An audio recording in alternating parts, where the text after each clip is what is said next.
La pleine lune suspendue comme un œil ancien au-dessus des falaises en ruine de la vallée d'Aelon. Le brouillard argenté enveloppant la vallée étouffait tous les sons. Seul résonnait la lente battement primitif d'un cœur qui n'avait pas péri depuis des siècles. Vladrine avançait silencieusement au milieu de la brume, comme l'esprit des ombres. La soif brûlante dans ses veines rongeait sa patience. Il n'avait pas goûté de sang depuis 12 nuits. Chaque souffle glacé réveillait la bête en lui, grognant suffisamment fort pour briser ses chaînes. Du sang était nécessaire, immédiatement. Les camps villageois parlèrent d'une femme, de solitaire, lumineuse, cachée à l'orée de la vallée. Pour certains, elle était guérisseuse, pour d'autres, une sorcière. Mais Vladrine ne prêtait aucune attention aux rumeurs. Il suivait l'odeur. Et l'arôme qu'il attrapait d'elle était inconnu. Il ressemblait à celui d'un humain, oui.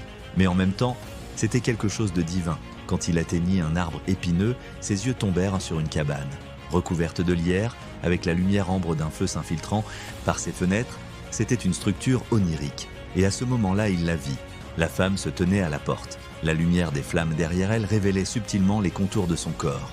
Sa peau brillait comme de l'obsidienne à la lumière de la lune, et ses longues tresses noires tombaient dans son dos, enveloppées de façon lâche dans un vêtement rouge sombre, la faisant apparaître comme un être venu d'un autre monde. Mais ce qui lui coupa le souffle n'était ni sa beauté, ni le pouls invitant sous son épaule nue, c'était l'aura invisible qui l'entourait, ancienne, silencieuse, incompréhensible.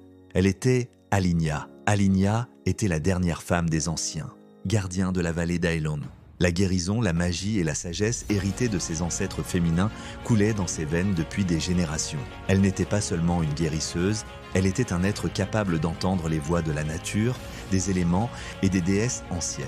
La nuit, elle parlait avec les étoiles et le matin, elle ressentait le pouls de la terre. Même ceux qui l'appelaient sorcière prieraient pour elle lorsqu'ils étaient frappés par la maladie. Car Alinia était une femme qui touchait non seulement les vivants, mais aussi le passé et l'avenir. Mais le pouvoir qu'elle détenait était-elle un bijou dormant? Et ce pouvoir ne s'éveillerait qu'avec l'accomplissement d'une prophétie. Vladrine fit un pas en avant, ses dents s'étirant. Sa gorge était sèche. L'animal en lui hurlait. « Approche, attaque, nourris-toi » Mais à cet instant, le regard de la femme croisa le sien. Ses yeux étaient comme de l'or. Et pendant un instant, le temps s'arrêta. Il y avait un charme dans son sang. Un piège, mais aussi un don. Un ancien sort scellé dans le sang, sentant les restes d'anciens dieux. Les genoux de Vladrine tremblèrent. Ce sang n'était pas celui d'un humain ordinaire. La femme sourit faiblement. « D'autres sont déjà venus avant toi, se dit-elle, sa voix caressant la nuit.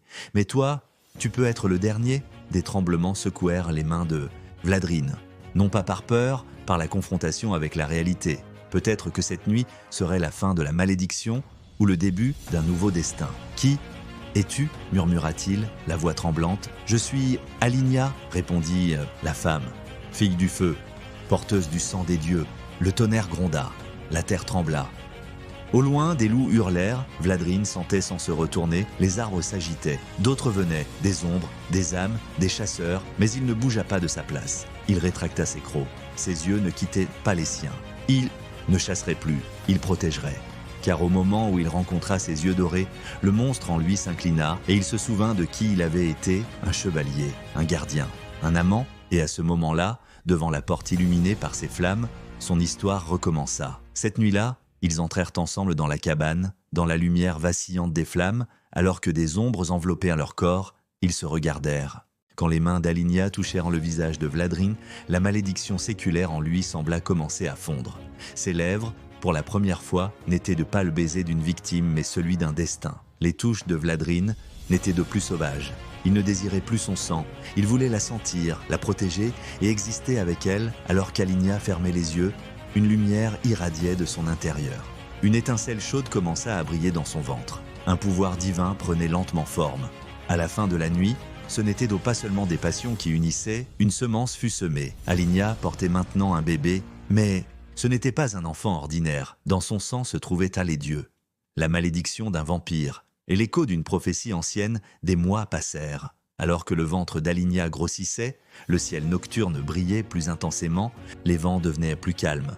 La forêt semblait vibrer avec son souffle, attendant quelque chose à grandir sous la terre. Quand le moment de la naissance arriva, le ciel devint d'un violet profond. Les étoiles tremblaient, les hurlements des loups résonnant dans la forêt Sombre semblait en saluer l'enfant nouvellement né. Quand le bébé naquit, ses yeux étaient fermés, mais sa peau brillait presque comme de la lumière.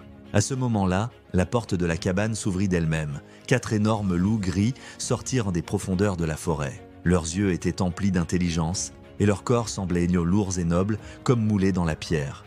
Aligna tenait le bébé dans ses bras, avec Vladrine juste derrière elle. Les loups s'approchèrent, mais ils n'étaient pas menaçants. Le plus grand d'entre eux s'inclina devant la femme. Les autres le suivirent. C'était un acte de soumission, une reconnaissance. Quand l'enfant ouvrit les yeux, ceux-ci brillaient comme de l'or. Les loups n'avaient pas reconnu leur leader, mais le maître du futur, et à partir de ce moment-là, la forêt devint leur protectrice. Les créatures de la nuit ne les touchèrent pas. Les vents murmuraient leur nom, car cet enfant portait un dieu en lui, la malédiction d'un vampire, et un pouvoir sans fin venant d'une mère. À partir de cette nuit-là, d'étranges changements commencèrent à se produire dans le corps de Vladrine. À l'intérieur de la cabane, la ligne entre la nuit et le jour semblait se brouiller. Au fil du temps, les flammes prirent une teinte bleue et les murs de la cabane commencèrent à murmurer des sons provenant d'autres royaumes. Un matin, alors qu'Aligna posait le bébé dans son berceau après la naissance, Vladrine trembla et s'effondra au sol. Ses yeux s'élargirent, ses veines se marquèrent, son corps semblait brûler de l'intérieur. Quand Aligna se pencha à ses côtés et toucha son visage, elle vit la bataille des ombres au sein de ses pupilles. Alors que la poitrine de Vladrine se soulevait, il s'effondra en poussant un cri. Le sang de vampire dans ses veines n'était plus seul. La magie d'Aligna, cette étincelle sacrée scellée par les dieux, dissolvait lentement la malédiction de Vladrine de l'intérieur. Ses os craquèrent, son dos s'arqua. Sa peau, autrefois habituée à des milliers d'années dans l'obscurité, désormais tremblait à la lumière.